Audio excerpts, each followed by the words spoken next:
Bus ಎಲ್ಲರಿಗೂ ನಮಸ್ಕಾರ, welcome back to Sagar Stories ಮಗ್ಗ. ಫಸ್ಟ್ ಆಫ್ ಆಲ್ ಎಲ್ಲರಿಗೂ ಶುಭೋದಯ ಮಾಮ್. ಎಲ್ಲ ಬ್ಯಾಡ್ ನ್ಯೂಸ್ ಗಳ ಮಧ್ಯೆ ನಾವು RCBಗೆ ರೀಸೆಂಟ್ ಆಗಿ ಬ್ಯಾಡ್ ನ್ಯೂಸ್ ಗಳ ಸದ್ಯ ಆಗೋಗ್ಬಿಟ್ಟಿತ್ತು. ಯಾಕಂದ್ರೆ ಟಾಮ್ ಕರನ್ಗೆ ಇಂಜುರಿ ಆಗಿದ್ದ ವಿಚಾರ ಆಗಿರ್ಬೋದು, ಜೊತೆಗೆ ಕೆಮ್ರಾನ್ ಗ್ರೀನ್ ಅನ್ಅವೈಲೇಬಲ್ ಆಗ್ಬೋದು, ಅದು ಇದು ಅನ್ನೋ ವಿಚಾರ ಆಗಿರ್ಬೋದು. ಇವೆಲ್ಲ ವಿಚಾರಗಳ ಮಧ್ಯೆ ಒಂದು ಪಾಸಿಟಿವ್ ನ್ಯೂಸ್ ಎದ್ದು ಬರ್ತಾ ಇದೆ. ಇನ್ಫ್ಯಾಕ್ಟ್ ಎರಡು ಪಾಸಿಟಿವ್ ನ್ಯೂಸ್ ಎದ್ದೆದ್ದು ಬರ್ತಾ ಇದೆ. ಒಂದು, ಕೆಮ್ರಾನ್ ಗ್ರೀನ್ ಅವರು ರೀಸೆಂಟ್ ಆಗಿ ಆದಂತ West Indies versus Australia test series ಅಲ್ಲಿ ಆಕ್ಟಿವ್ ಆಗಿ ಕಾಣಿಸ್ಕೊಂಡಿರೋದು, ಏನು ಅವಳಿ ಕೊಡಕ್ ಆಗದೆ ಇರ್ಬೋದು, ಒಟ್ಟಿನಲ್ಲಿ ಕಾಣಿಸ್ಕೊಂಡಿದ್ರೆ ಆಕ್ಟಿವ್ ಆಗಿ ಆಡ್ತಾ ಇರೋದ್ರಿಂದ ಒಂದು ಪಾಸಿಟಿವ್ ಸೆನ್ಸ್ ನಮ್ಮ RCBಗೆ ಆಡ್ತಾರೆ ಗುರು ಇವರು ಅಂತ. ಯಾಕಂದ್ರೆ ಕಿಡ್ನಿದು ಆ ಪ್ರಾಬ್ಲಮ್ ಈ ಪ್ರಾಬ್ಲಮ್ ಅಂತ ಇದ್ರೆ ಇವರಿಗೆ ರೆಸ್ಟ್ ಬೇಕು ಅಂತ. ಬಟ್ ಇವಾಗ ಆಕ್ಟಿವ್ ಆಗಿ ಕಾಣಿಸ್ಕೊಂಡಿರೋದ್ರಿಂದ ನಮ್ಮ RCBಗೆ 100% ಇವರು ಆಡ್ತಾರೆ ಅನ್ನೋ ಒಂದು ತಗೊಬಹುದು ನಾವು. ಇನ್ನ ಒಂದು ಪಾಸಿಟಿವ್ ಏನಮ್ಮ ನಮ್ಮ RCBಗೆ ಅಂತಾರೆ, ನಿನ್ನೆ ನಡೆದಂತ SA20 south African T20 league ಅಲ್ಲಿ ಪ್ರಿಟೋರಿಯಾ ಕ್ಯಾಪಿಟಲ್ಸ್ ಮತ್ತೆ ಡುಬಾನ್ ಸೂಪರ್ ಜೈಂಟ್ಸ್ ಮ್ಯಾಚ್ ಅಲ್ಲಿ ರಾತ್ರಿ ಸೆಂಚುರಿನ ಹೊಡೆದು ತೀರಿರೋದು ನಮ್ಮ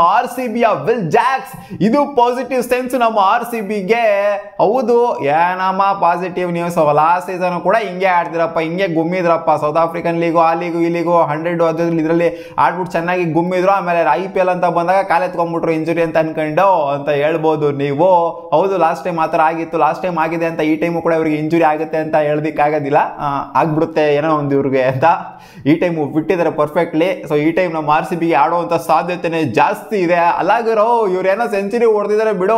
ಓಕೆ, ಫಸ್ಟ್ ಇವ್ರದ್ದು ರೆಕಾರ್ಡ್ ಏನಾಗಿದೆ ಅಂತ ಹೇಳ್ಬಿಡ್ತೀನಿ. As a English person second fastest ಆಗ್ತಾರೆ. 41 ಬಾಲಿಗೆ ಸೆಂಚುರಿನ ಹೊಡೆದಿರೋದು. 40 ಬಾಲ್ಗೆ ಡೇವಿಡ್ ವಿಲ್ಲಿ ಅವರು ಯಾವುದೋ ಡರ್ಬಿ ಶೇರ್ಗೆ ಆಡ್ಬೇಕಾದ್ರೆ ಡೊಮೆಸ್ಟಿಕ್ ಅಲ್ಲಿ ಹೊಡೆದಿದ್ರಂತೆ. ಸೊ ಅದಾದ್ಮೇಲೆ ಆಸ್ ಎ ಇಂಗ್ಲಿಷ್ ಪರ್ಸನ್ 41 ಬಾಲ್ಗೆ ಸೆಂಚುರಿ ಹೊಡೆದಂತ ಏಕೈಕ ಪ್ಲೇಯರ್ ಆಗ್ತಾರೆ. ಸೆಕೆಂಡ್ ಫಾಸ್ಟೆಸ್ಟ್ ಪ್ಲೇಯರ್ ಆಗ್ತಾರೆ ಆಸ್ ಎ ಇಂಗ್ಲಿಷ್ ಪರ್ಸನ್. ನಾನು ಆಲ್ ಓವರ್ T20 ಫಾರ್ಮೇಟ್ ಹೇಳ್ತಿಲ್ಲ, as a England person, as a English person ಹೇಳ್ತಾ ಇದ್ದೀನಿ. 8-4 9 6 240 ಪ್ಲಸ್ ಸ್ಟ್ರೈಕ್ ರೇಟ್ ಅಲ್ಲಿ ಆಡಿರುವಂತ ಇನ್ನಿಂಗ್ಸ್ ಇದು. ಆದ್ರಿಂದನೇ ಅವರು ಗೆಲ್ಲೋದಕ್ಕೆ ಸಾಧ್ಯ ಆಗಿರೋದು. ಇವರು ಕೂಡ ಕ್ಲೋಸ್ ಬಂದಿರೋ ಡುಬಾನ್ ಸೂಪರ್ ಜೈಂಟ್ಸ್ ಕೂಡ ಆಲ್ಮೋಸ್ಟ್ ಚೇಸ್ ಡೌನ್ ಮಾಡತ್ರನೇ ಕಾಣಿಸ್ಕೊಂಡ್ರು ಇನಿಷಿಯಲಿ. ಬಟ್ ಅದರ ಚೇಸ್ ಮಾಡೋದಕ್ಕಾಗಲಿಲ್ಲ. ಒಂದು ಸ್ವಲ್ಪ ಅರೌಂಡ್ ಎಷ್ಟು 20 ರನ್ ಮಾರ್ಜಿನಲ್ಲಿ ಏನೋ ಸೋತಿದ್ದಾರೆ. ಸೊ ಓಕೆ, ಇವರ ಪರ್ಫಾರ್ಮೆನ್ಸ್ ಏನೋ ಈ ಥರ ಆಯಿತು ಅಂತಂದರೆ ಇವ್ರಿಗೆ ಎಲ್ರಿಗೂ ಜಾಗ ಮಾಡ್ತೀಯ ನೀನು ಇಲ್ಲಿ. ಯಾರು ಪರವಾಗಿ ಆಡಿಸ್ತೀಯ ಇಲ್ಲಿ? 4 ಜನ already fit ಮಾಡ್ಕೊಂಡ್ಬಿಟ್ಟಿದ್ರು. Already ಫ್ಯಾಫ್ du Plessis, ಆಮೇಲೆ ಕೆಮ್ರಾನ್ ಗ್ರೀನ್ ಬ್ಯಾಟಿಂಗ್ ಡಿಪಾರ್ಟ್ಮೆಂಟ್ ಆಯಿತು ಅಂದರೆ ಇನ್ನು ಬೌಲಿಂಗ್ ಡಿಪಾರ್ಟ್ಮೆಂಟಿಗೆ ಬಂತು ಅಂದರೆ ಮ್ಯಾಕ್ಸ್ವೆಲ್ ಅವರು ಬಂತು ಅಂದರೆ 3 ಜನ ಬ್ಯಾಟಿಂಗ್ ಡಿಪಾರ್ಟ್ಮೆಂಟು ಜೊತೆಗೆ ಆಲ್ರೌಂಡಿಂಗ್ ಡಿಪಾರ್ಟ್ಮೆಂಟ್ ಆಯಿತು ಅಂತಂದರೆ ಒಬ್ಬರು ಅಲ್ಜಾರಿ ಜೋಸಫ್, ಇಲ್ಲ ಅಂತಂದರೆ ಇವರು ಯಾರವರು ಲೋಕಿ ಫರ್ಗ್ಯೂಸನ್ ಅವರಲ್ಲಿ ಯಾರನ್ನಾರು ಆಡಿಸ್ಬೇಕು. ಈ 4 ಜನ ಫಿಟ್ ಆಗಿ ಹೋಗ್ಬಿಟ್ರು. ಇವ್ರು ಬ್ಯಾಕಪ್ ಆಗಲ್ವಾ ಇರೋದು ವಿಲ್ ಜಾಕ್ಸ್ ಅವರು ನಮ್ಮ ಟೀಮಲ್ಲಿ ಅಂತ ಹೇಳಬಹುದು ನೀವು. ಇಲ್ಲಿ ಫ್ಯಾಫ್ ಡು ಪ್ಲೆಸಿಸ್ ಬೇರೆ ಫಾರ್ಮಲ್ಲಿ ಕಾಣಿಸ್ತಾ ಇಲ್ಲ. ಬರೋ ಮ್ಯಾಚ್ ಎಲ್ಲ ಸಿಂಗಲ್ ಡಿಜಿಟಲ್ಲಿ ಔಟ್ ಆಗ್ತಿದ್ದಾರೆ south African T20 legally. IPL ಫಾರ್ಮಲ್ಲಿ ಕಾಣಿಸ್ಕೊಂಡಿರಲ್ಲ ಸೀಸನ್. IPLಗೂ ನಾವು ಸೌತ್ ಆಫ್ರಿಕನ್ ಲೀಗ್ಗೂ ಕಂಪೇರ್ ಮಾಡೋದಕ್ಕಾಗೋದಿಲ್ಲ. ಅದೇ IPL ಅಲ್ಲಿ ಇನಿಷಿಯಲಿ ಇವರಿಗೆ ಅವಕಾಶ ಅಂತೂ ಖಂಡಿತ ಸಿಗುತ್ತೆ. ಕ್ಯಾಪ್ಟನ್ ಆಗಿರೋದ್ರಿಂದ ಕ್ಯಾಪ್ಟನ್ ಬೇರೆ ಆಗೋಗ್ಬಿಟ್ಟಿದ್ರಲ್ಲ ಗುರು ಇಲ್ಲಿ ಫ್ಯಾಫ್ ಡು ಪ್ಲೆಸಿಸ್ ಅವರು. ಏನು ಇವರು ಎಲ್ಲ ಮ್ಯಾಚ್ ಆಡಿದ್ದಾರೆ ಅಂತಲ್ಲ ವಿಲ್ ಜಾಕ್ಸ್ ಅವರು. ಇನಿಷಿಯಲಿ ಸ್ಟ್ರಗಲ್ ಇವರು ಕೂಡ ಮಾಡಿದ್ದಾರೆ. ಈ ಮ್ಯಾಚ್ ಮಾತ್ರ ಹೊಡೆದಿರುವಂಥದ್ದು, ಅದಕ್ಕೋಸ್ಕರನೇ ಗೆದ್ದಿರೋದು. ಸೊ ಒಂಥರ ಓಡೋಕೆ ಹೋದ್ರೆ ಜುಟ್ಟಂತೂ ಎಲ್ಲರೂ ಹಿಡಿತೀವಿ. ಏನು ಗುರು ಹಿಂಗೆ ಆಡಿದ್ರೆ ಇವ್ರಿಗೆ ಅವಕಾಶ ಕೊಡಬೇಕು ಅಂತ. ಹಂಗೆ ನೋಡೋಕೆ ಹೋದ್ರೆ ಅವ್ರು ಆಡೋದು ಓಪನಿಂಗ್ ಸ್ಲಾಟ್ ಅಲ್ಲಿ ಬರಬೇಕು ಅಂದ್ರೆ ಫ್ಯಾಫ್ ಡು ಪ್ಲೆಸಿಸ್ ಅವರು ಕೂತ್ಕೋಬೇಕು, ಅಥವಾ ಇವ್ರು ಮಿಡ್ಲ್ ಔಟ್ಲಿ ಆಡಬೇಕು ಅಂತಂದ್ರೆ ಇದರ್ ಇವ್ರು ಕೂತ್ಕೋಬೇಕು, ಕೆಮ್ರಾನ್ ಗ್ರೀನ್ ಕೂತ್ಕೋಬೇಕು, ಅಥವಾ ಅಲ್ಲಿ ಮ್ಯಾಕ್ಸ್ವೆಲ್ ಕೂತ್ಕೋಬೇಕಾಗತ್ತೆ.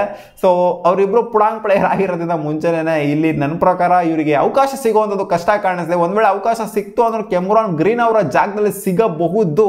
ಅವ್ರನ್ನ ನೆಟ್ಗಾಡ್ತಾ ಇಲ್ಲ ಅಂದ್ರೆ ಅವ್ರ ಜಾಗದಲ್ಲಿ ಇವ್ರನ್ನ ಹಾಕೊಂಡು ಏನಾದ್ರು ಟ್ರೈ ಮಾಡ್ತಾರೆ ಅಂತ ಅನ್ಕೊಂಡಿದ್ದೀನಿ.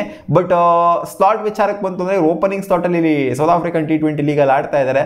ಇಲ್ಲಿ ಫ್ಯಾಫ್ ಡು ಪ್ಲೆಸಿಸ್ ಓಪನಿಂಗ್ ಬರೋದ್ರಿಂದ ಅವರೇ ಕ್ಯಾಪ್ಟನ್ ಆಗಿರೋದ್ನ ಫ್ಯಾಫ್ ಡು ಪ್ಲೆಸಿಸ್ ಅವರು 100% ಅವ್ರನ್ನ ತೆಗಿಯಕ್ಕಂತೂ ಖಂಡಿತ ಆಗೋದಿಲ್ಲ. ಅವ್ರ ಫಾರ್ಮಲ್ ಇಲ್ಲ ಅಂತಂದ್ರೂ ಕೂಡ ಅವರೇ ಆಡ್ತಾ ಇರ್ತಾರೆ. ಸೊ ಕಾದ್ ನೋಡ್ಬೇಕಷ್ಟೇ RCB ಯಾವ ತರ ಮೂವ್ ಮಾಡುತ್ತೆ ಅಂತ. ಇದೊಂದು ಇನ್ನಿಂಗ್ಸ್ ಹೋಗ್ಬಿಟ್ಟು ನಿರ್ಧಾರ ಅಂತ ಖಂಡಿತ ಮಾಡೋದಕ್ಕಾಗೋದಿಲ್ಲ. ಒಟ್ಟಿನಲ್ಲಿ ಫಾಸ್ಟೆಸ್ಟ್ ಸೆಂಚುರಿನ ಈ ಸೌತ್ ಆಫ್ರಿಕನ್ ಲೀಗಲ್ಲಿ ಹೊಡೆದಿದ್ದಾರೆ. ಸೊ ಅದರಿಂದ ಇದು ಖುಷಿ ವಿಚಾರನೆ.